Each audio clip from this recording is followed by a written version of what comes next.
Pastor గారి ప్రేమ. ప్రజలారా, మన ప్రభు యేసు మనలను ఆయన ఎప్పుడూ కాపు కాస్తూనే ఉంటాడు. ఆయన సన్నిధి యందు ఉన్న మనలను ఆయన దీవెనలతో, ఆయన కృపతో కాపాడుతూనే ఉంటాడు. మీ ప్రయాణమందు కాని, మీ జీవిత గమనమందు కాని ప్రభువైన యేసుపైన నమ్మకం ఉంచి బయలుదేరుడి. ఎల్లప్పుడూ మిమ్మల్ని కాపాడే ఆ ప్రభువు రాకపోకల యందు కూడా మిమ్మల్ని కాపాడునుగాక. ఆమెన్.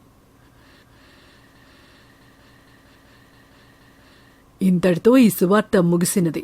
ప్రభువు యేసు మన మనసుతో ప్రార్థన చేసి బయలుదేరుదాము.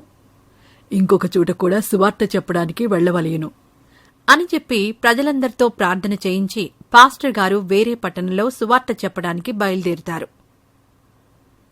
త్వరగా వెళ్లి అక్కడ ప్రభువైన యెహోవా గురించి చాలా గొప్పగా చెప్పాలి అనుకుంటూ తన బండి మీద ప్రయాణం మొదలు పెడతాడు పాస్టర్ గారు. అలా కొంత దూరం వెళ్లిన తరువాత అతనికి ఏదో అనుమానాస్పదంగా అనిపిస్తోంది. ఏదో వింతగా అనిపించుచున్నది కదా, నిజంగానే ఏదైనా తేడాగా జరుగుతుందా లేక నా అనుమానమా? ఎక్కువగా ఆలోచించిన సువార్తకి ఆలస్యమగును, త్వరగా వెళ్ళాలి అని అనుకుని ఇంకా వేగంగా బండి నడుపుకుంటూ వెళ్తూ ఉంటాడు. ఇంతలో వెనుక నుంచి వచ్చిన ఒక లారీ అతనిని ఢీకొని వెళ్లిపోతుంది. ఈ విషయం తెలుసుకున్న కొందరు వ్యక్తులు వెంటనే పాస్టర్ గారిని కాపాడ్డానికి అక్కడికొస్తారు. కాని అప్పటికే జరగవలసిన దారుణం జరిగిపోతుంది. పాస్టర్ గారి వాక్యములకు ఎంతగానో ప్రేరేపించబడిన కొందరు దేవుని బిడ్డలు అక్కడే ఏడుస్తూ ఉంటారు. పాస్టర్ గారు, మీరిలా మమ్మల్ని విడిచి వెళ్లిపోతే దేవునికి మమ్మల్ని దగ్గరపరిచేదెవరు? మీ వాక్యములతో ఇంకా ఎందరినో దేవుడికి దగ్గరగా తీసుకువెళ్లవలసిన మీరు ఆ ప్రభు కౌగిలికి చేరుకుంటిరా అంటూ ఏడుస్తూ ఉంటారు. ఇదంతా పాస్టర్ గారి శరీరం నుంచి బయటకొచ్చిన ఆత్మ గమనిస్తూ ఉంటుంది. ఆ ఆత్మ నెమ్మదిగా యెహోవా వద్దకు చేరుకుంటుంది. అయ్యా యెహోవా, నీకు వేల వేల స్తోత్రములు తండ్రి. బిడ్డా ప్రకాష్, నిన్ను చూస్తుంటే నీకు కొన్ని సందేహాలున్నట్టుగా కనిపిస్తుంది. అవి ఏంటో అడుగు. ప్రభువా, నీకన్ని విషయాలు తెలుసు. నీ బిడ్డలను ఎలా చూసుకోవాలి, వారి తప్పులను ఎలా సరిదిద్దాలి, మారుమనసు పొందేలా ఎలా చేయాలి అని నీకు తెలియను. ఒకరిని శిక్షించుటకు, ఒకరిని రక్షించుటకు నీవే కారకుడువు. అటువంటప్పుడు నేను నీ వాక్యములు చెబుతూ ప్రజలని నీ సన్నిధికి తీసుకువచ్చానే కాని నాకు తెలిసి నేనే తప్పు చేయలేదు కదా యేసయ్యా. అలాంటప్పుడు ఏ తప్పు చేయని నన్ను ఇలా అర్ధాంతరంగా ఆయుషు తీయుటకు కారణం తెలుసుకోదలిచాను. అర్థమైంది బిడ్డా, నీ అనుమానమును నేను తీర్చెదను. నీకు తెలిసి నీవు ఏ తప్పు చేయలేదు, కాని కొన్ని తప్పులు తెలియకుండానే జరుగుతాయి ప్రకాష్. ఇదిగో చూడు, నీకే కనిపిస్తుంది. పాస్టర్ తన సువార్త ముగించుకుని ఇంటికి వెళ్తుండగా ఒక ఆడమనిషి అతని దగ్గరకొచ్చింది. పాస్టర్ గారు, మీరు ప్రభువు గురించి చాలా గొప్పగా చెబుతున్నారు. మీ వాక్యములు విని ఎందరో ప్రభువుని అర్థం చేసుకుని యెహోవాకి దగ్గరవుతున్నారనేది వాస్తవం. కాని ఇంకా కూడా చాలామంది ప్రజలు మీ వరకు వచ్చుటకు నిరాకరిస్తున్నారు. మీ వద్దకు ప్రజలు రావడం కాకుండా మీరే ప్రజల వద్దకు వెళ్లి మీ వాక్యములు చెప్పుట వలన ఇంకా చాలామంది ప్రజలను ప్రభువుకి ప్రేమకి దగ్గర చేయవచ్చు కదా. అది సాధ్యపడదు తల్లి. ఒక్కసారి మా ఇంటికి రండి పాస్టర్ గారు. వస్తే మీకు అసలు విషయం అర్థమవుతుంది. అప్పుడు మీ నిర్ణయం మీరు తీసుకోండి. సరే, ఇప్పుడు నాకు సమయం లేదు. వీలున్నప్పుడు తప్పకుండా వస్తాను అని చెప్పేసి పాస్టర్ తన సహచరులతో కలిసి వెళ్లిపోతాడు.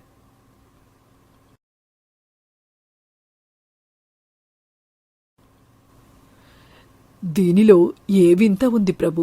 దీనికి నా చావుకి కారణమేమిటి? బిడ్డా ప్రకాషు, నేను చెప్పిన వాక్యములు నీకు పూర్తిగా గుర్తుంటే ఒకసారి ఆలోచించు. నేనిచ్చిన మాట కోసం ఎంతవరకైనా వెళ్లిన వాడను. ప్రజల శ్రేయస్సు కోసం నా ప్రాణాలను లెక్క చేయలేదు. నా గురించి పూర్తిగా తెలుసుకున్న నువ్వు మాట ఇచ్చి తప్పావు కదా.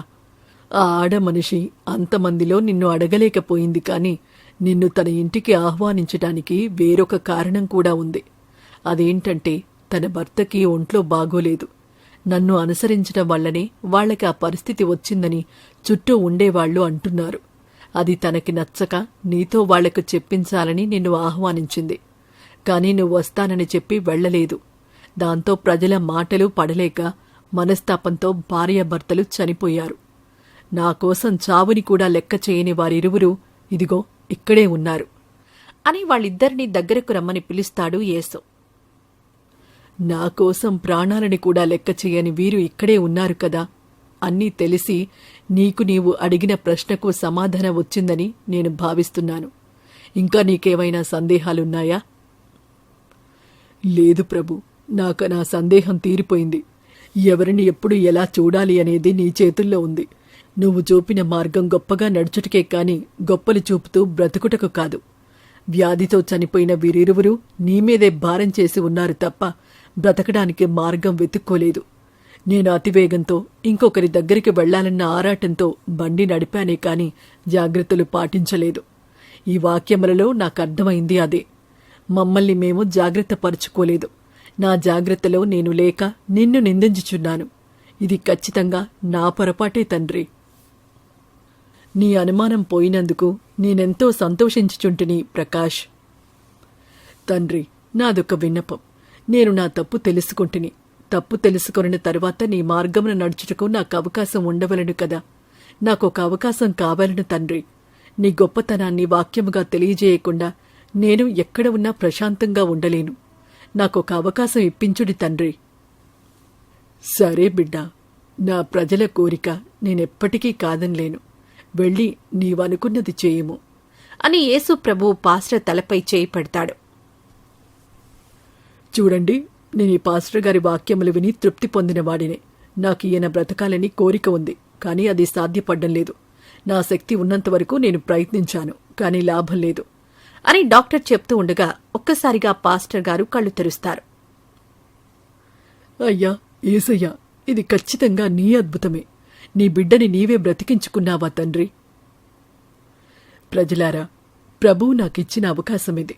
ఇక నుంచి మీరు నా వద్దకు రావడం కాదు, నేనే మీ వద్దకొచ్చుదును అని అక్కడ్నుంచి లేచి ప్రజలతో కలిసి వాక్యములు చెప్పడానికి వెళ్తాడు. అలా ఆ రోజు నుంచి పాస్టర్ గారు ప్రజలతో కలిసి ప్రజల కొరకు ప్రభు వాక్యములు చెబుతూ ఉంటాడు.